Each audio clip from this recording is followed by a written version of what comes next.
Welcome to the greatest podcast in sports betting entertainment. My name is Tanner Kern, certified G, bona fide stud, and you can't teach that. In this right here, this is G Money Grant Mitchell. We are here breaking down everything that happened in the sports world over the weekend, including some comments from a lot of people that are going to ruffle your feathers a little bit. And you can't teach that. Bada boom, man, the people in the room. G Money Grant Mitchell, how you doing?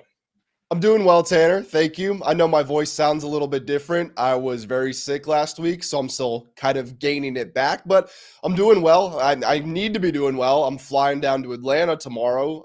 So if anything, most people get sick when they do travel. I'm kind of glad I got it out of the way beforehand. Hopefully I'm able to be healthy on my entire trip. Well, that's good, Grant. I hope you become healthy again and you have a safe trip down to Atlanta. But we got some podcasting to record today.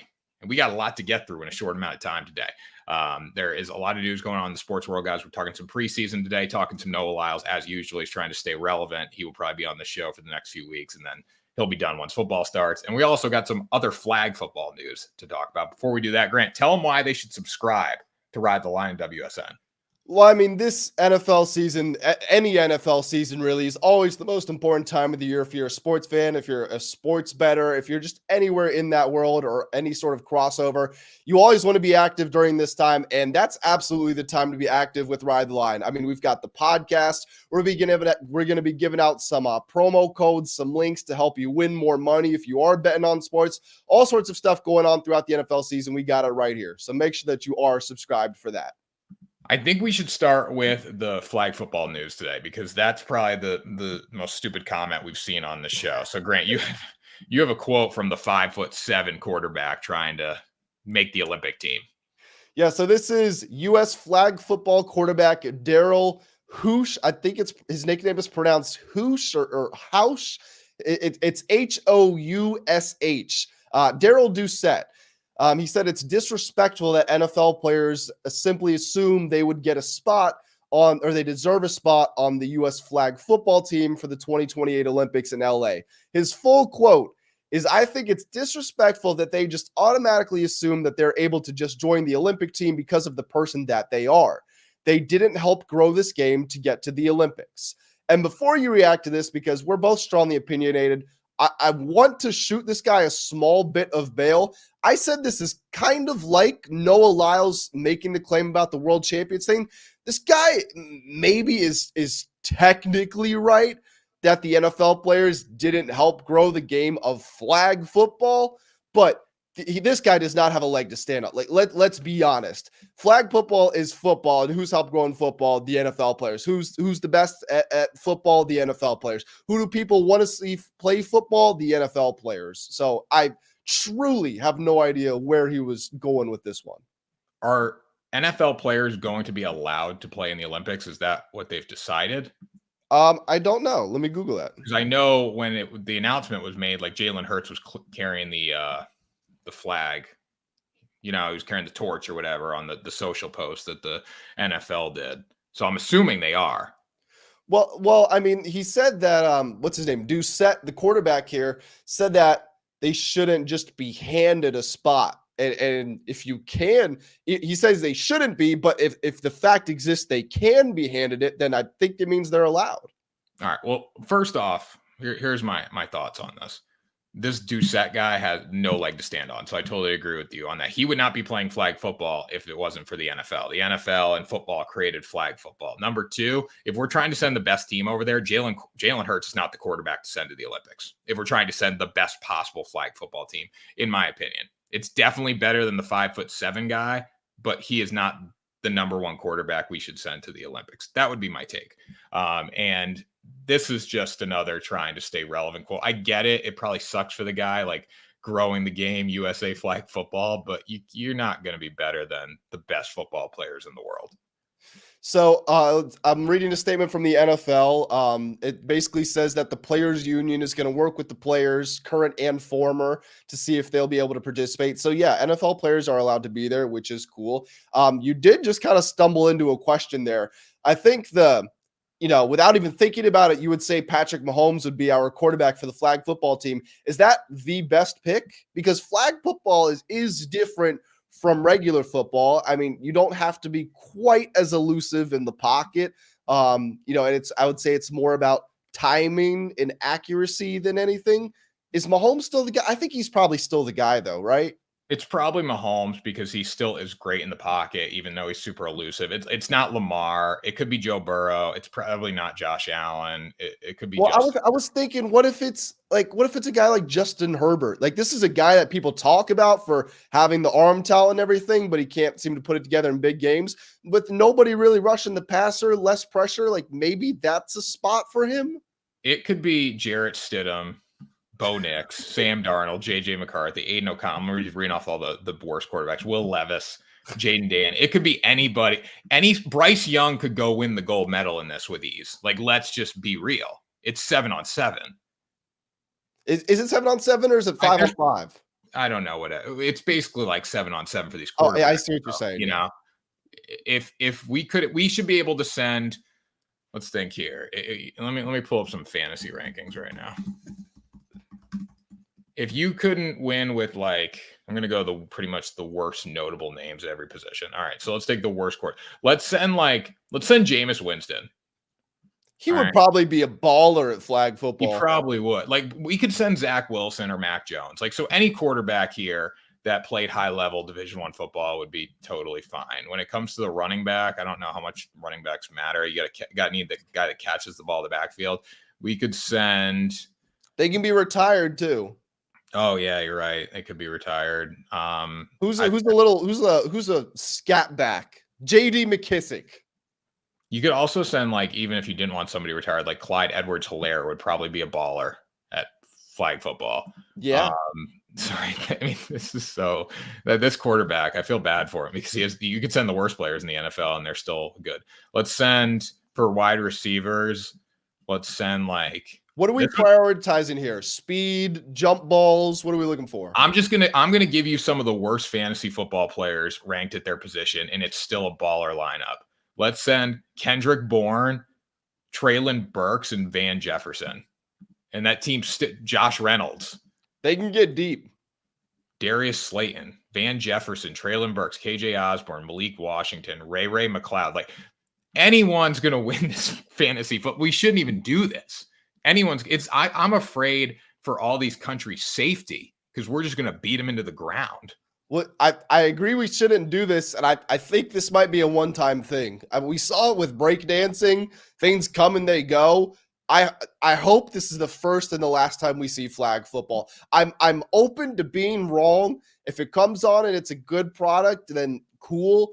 But I watched 3-on-3 basketball, which is kind of what I compare this to.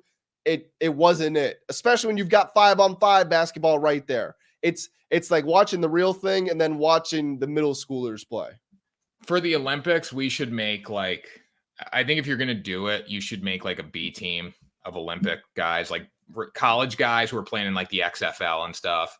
Make 11-on-11 maybe. I don't know what the solution is, but this isn't it. I think it's going to be really competitive when the U.S. is not playing, but the U.S. is going to smack everybody. Teams won't score a touchdown against the United States because it's different. It's so much different than basketball. So much different. Nobody plays football. Yeah. I fully agree with that. And if we had the NFL guys out there and someone we're going to talk about in a second here, Tyreek Hill is actually kind of the ultimate flag football player. He's so fast you can't touch him, and then once he gets it, he's elusive. If we had guys like that, because if we're making the list of the best receivers in the NFL, you probably put Justin Jefferson up there, CeeDee Lamb up there. Obviously they would be great at flag football too, but a lineup of guys like Tyreek Hill, those speedsters who are just hard to get your hands on, the rest of the world has no shot. You can't cover those guys. So speaking of Tyreek Hill, Grant, you think Tyreek is being a baby back, you know what?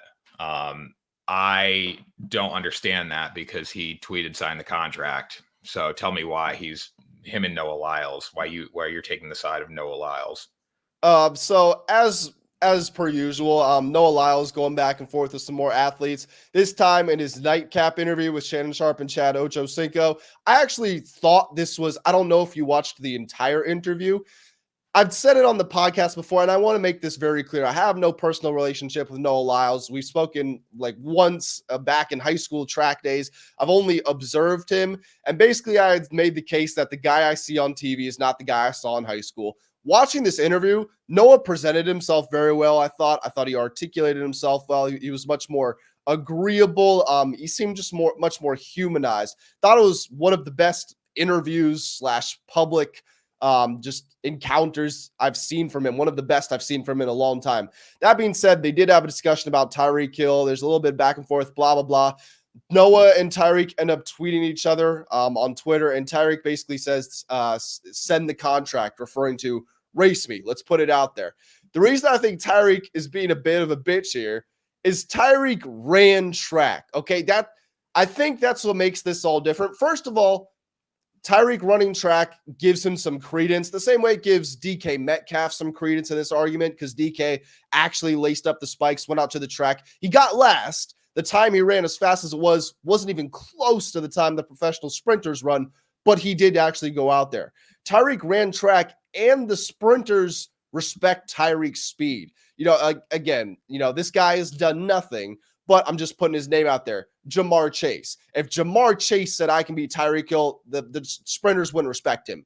They respect Tyreek Hill because they know what he did. He ran the 9-second split. He was part of a U20 World Championship team that won a gold medal. He ran a 20.1 200-meter in high school, all this stuff. But because Tyreek ran track, he knows better. And I'm getting to the point here of why I think Tyreek is being soft. Tyreek wants to race Noah in a 50-yard dash. That doesn't exist at any level. At the combine, it's the 40-yard dash. When you're running track and in high school and below, it's the 55-meter dash.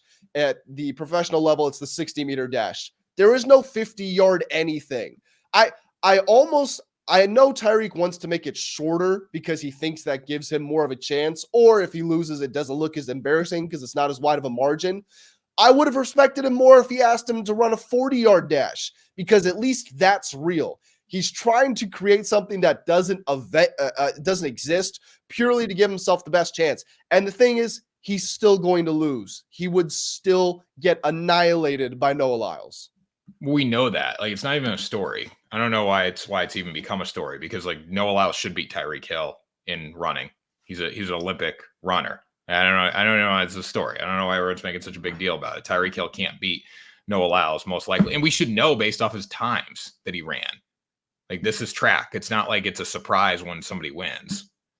No, and so Tyreek is super fast. He's the one guy who's going to get respect from the sprinting crowd. But Tyreek's times, when Tyreek was at his absolute best, which was high school because he stopped training, obviously he trained for football, Noah Lyles was still better than him in high school. And I've told this story before, but most people thought that Noah's own brother, who was a year younger than him, was better when they were in high school. Noah, really since his senior year of high school, has taken off and hit this upward trajectory, and he has been working his best to get his start better. He won a silver at the 60-meter at the World Indoor Championships earlier this year. And then you just got to look back at some of the times. Tyreek's let's call him a 4.2 guy. The combine record is 4.20. Usain Bolt, and I know that Noah Lyles isn't Usain Bolt, but he's not that far off. It might sound blasphemous, but it is the truth. Usain Bolt, a year after retirement, without a warm-up, in sweatpants and casual shoes, ran a 4.20 40-yard dash. Christian Coleman ran a 4.1 when he was actually timed, going about 80%, and in his actual race has covered 40 yards from the gun. Also, keep in mind, you have to react to the gun with the 40 you just go. Christian Coleman has run that in a 3.8. So Tyreek would run fast. Could Tyreek still run a 4.2 at 30 years old? Maybe, but it wouldn't matter because Noah would run probably a 4.0 at the slowest. Yeah, but now when we look at the overall picture here, the one thing that Tyreek has going for, not in this race, is the fact that if Tyreek Hill could run better than Noah Lyles could play football. I will say that. Oh, absolutely. And yeah.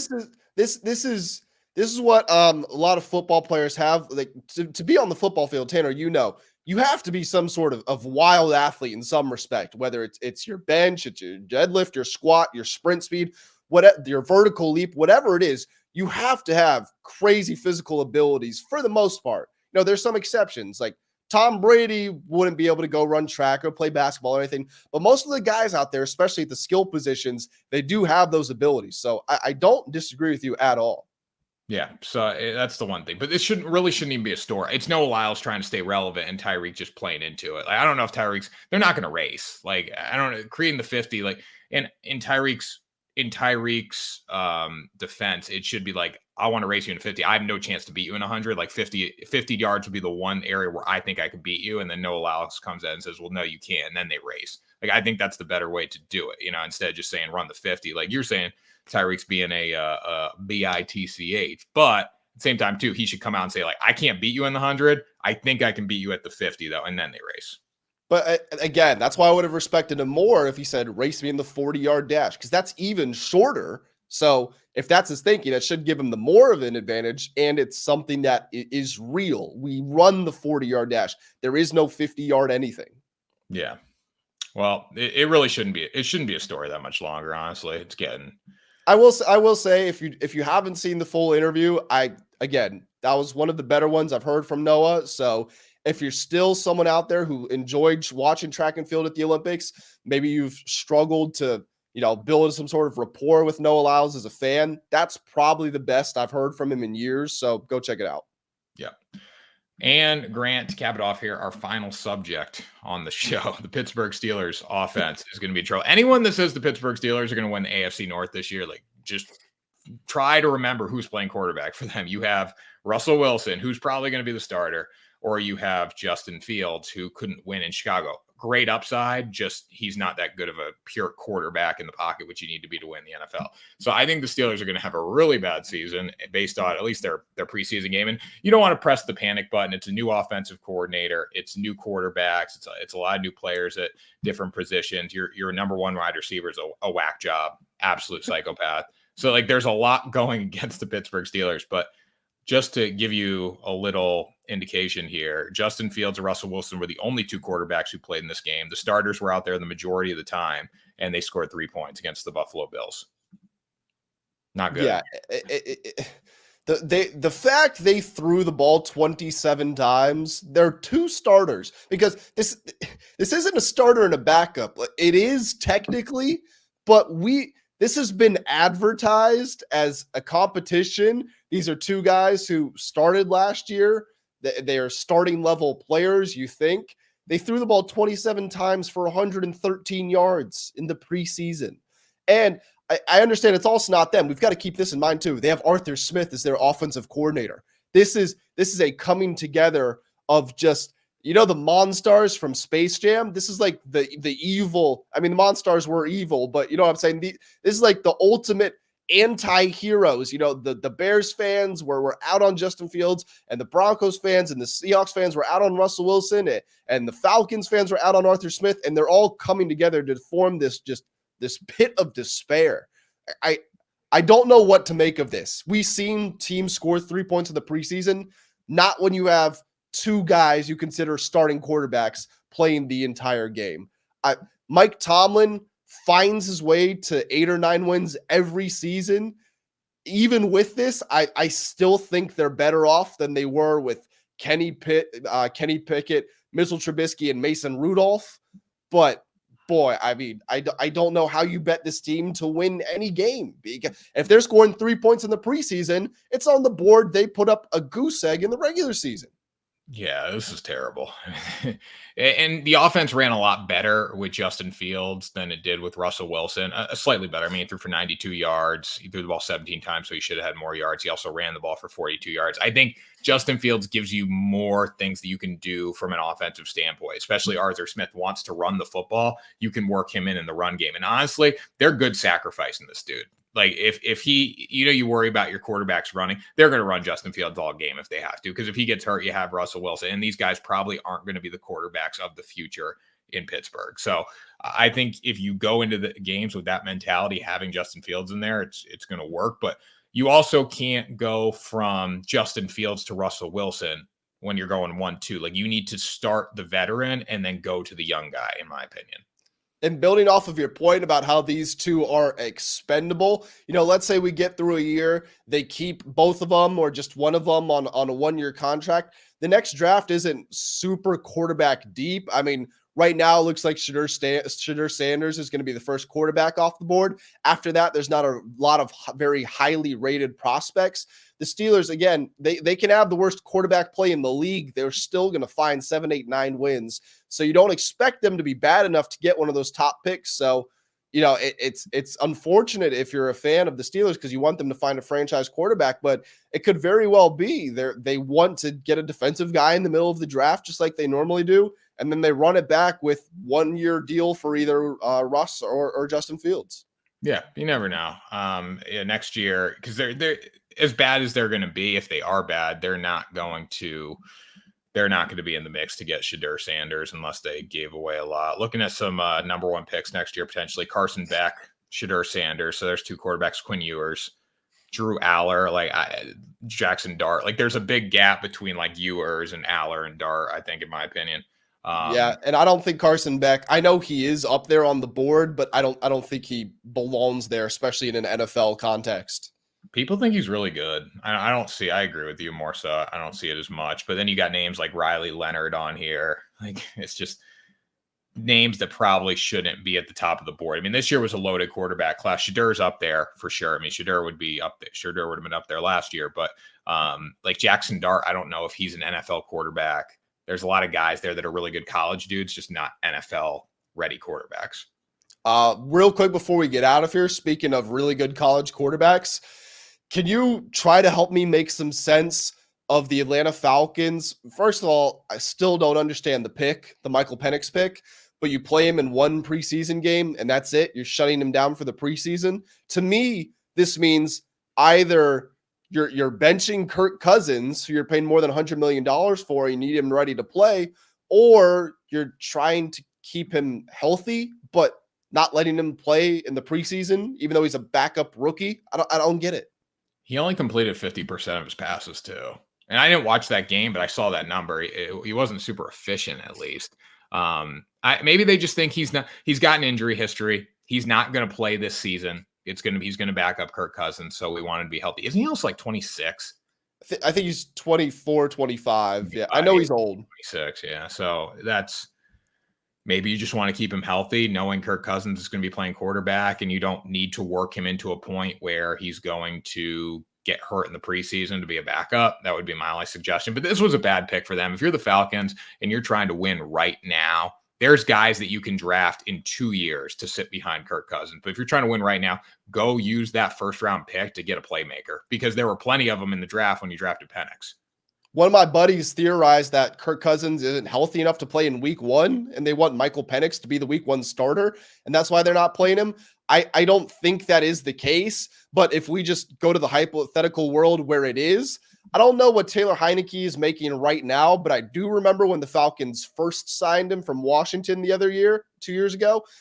They made him one of the highest paid backups in the league. So, hypothetical world, Kirk Cousins isn't ready in week 1. Penix gets injured in the preseason. You still got Taylor Heineke, not a franchise quarterback at all, don't get me wrong, but can go win you a game. That's why he's there.